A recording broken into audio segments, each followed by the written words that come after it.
লালমনিরহাট থেকে ঢাকাগামী আন্তনগর train Burimari express Burimari থেকে ঢাকা রুটে চালুর দাবিতে জেলার পাটগ্রামে সকাল থেকে রেল ও সড়কপথ অবরোধ করে রেখেছে স্থানীয়রা।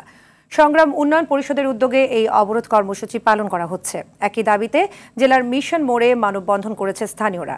এ সময় দ্রুত বুড়িমারী থেকে ট্রেন চালুর দাবি করেন বক্তারা। ট্রেনটি লালমনিরহাট সদর থেকে ঢাকা রুটে চলাচল করায় জেলার আদিতমারি, কালীগঞ্জ, হাতীবান্ধা ও পাটগ্রাম উপজেলার মানুষ ট্রেনটির যাতায়াত সেবা থেকে বঞ্চিত হচ্ছে।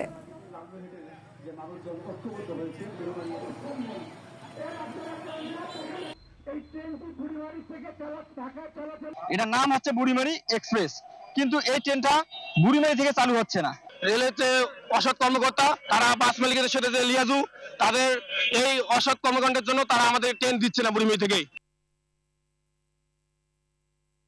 এ বিষয়ে আরো জানাতে লালমনিরহাট থেকে সরাসরি যুক্ত হচ্ছেন সহকর্মী তন্ময় আহমেদ নয়ন।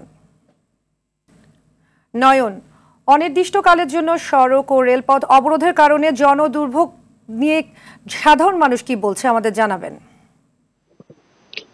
সাদিয়া, জনদুর্ভোগের কথা যদি বলি, যে মারাত্মক জনদুর্ভোগের সম্মুখীন হয়েছে এই অঞ্চলের মানুষ।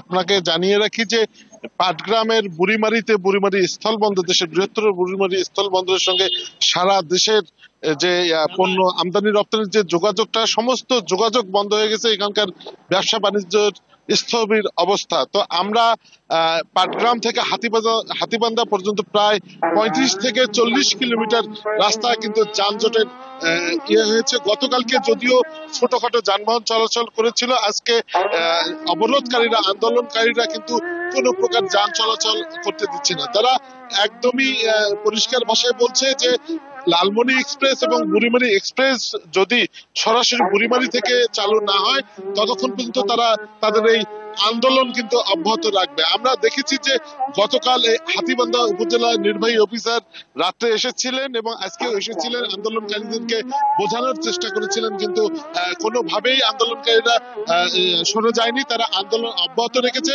তারা পরিষ্কার ভাষায় বারবারই বলছেন যে আমাদের সফলতা না আসা পর্যন্ত আমরা কোনো আশ্বাসে সরে যাব না। তো আমরা ট্রাক চালক এবং বাস চালক, বিভিন্ন ড্রাইভারের সঙ্গে কথা বলেছি।